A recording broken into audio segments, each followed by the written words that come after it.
जेवण वगैरे केलंय ना मावशी? आता 1 तास काय खायचं नाही, बोलायचं नाहीये, टाईट बंद करून ठेवायचं.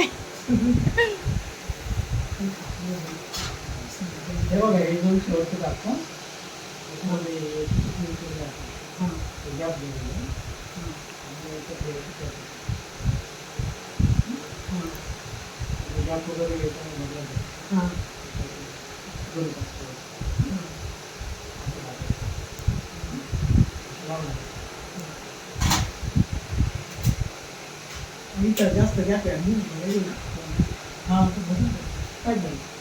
सेटिंगला 2-4 दिवस लागतात. काय वाटलं तर ते पण भरायचं एखादा. आता लावलं ना तर 4-5 दिवस तुम्हाला उंच उंच वाटेल मावशी, जड वाटणार या दात. जास्त वाटलं तर 8 दिवसांनी दाखवायला यायचं फोन करून. हा, आणि जेवण करून करून ते लेवल होऊन जाईल.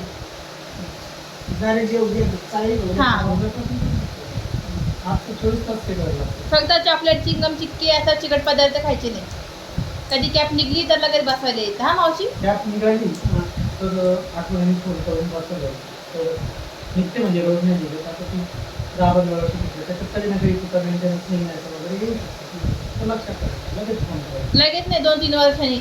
पण मला लक्षात ठेवा, काय काय पेशंट लक्षात नाही राहायचं, डायरेक्ट फेकून देतात. कॅप निघाली की फेकून देतात.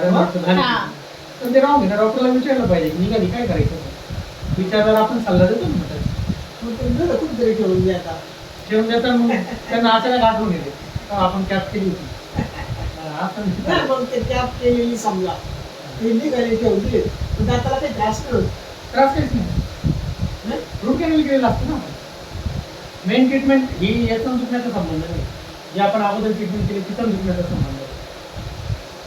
त्यामुळं कॅप निघाल तरी दुखत नाही. असं खायला खायला वाटतं ते पण ऍडजस्ट करून घेतात लोक.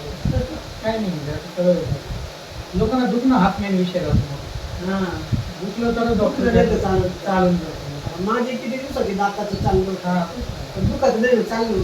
मग डेंटलचं ट्रीटमेंट तेच आहे. दुखलं नाही तर कोणी वर्ष येत नाही. एवढं इकडे पडले ना त्रास नाही, त्रास नाही, चालले खायचं काम व्यवस्थित होतं, चालतं.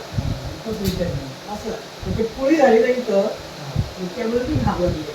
म्हणजे पुळी झाली, जास्त काही जर झालं इन्फेक्शन तर मग काय करायचं. दाताचं त्यांनी सर्व्हिसिंग होऊन गेली. दात लावले मग लाईफ वाढून जातं ना.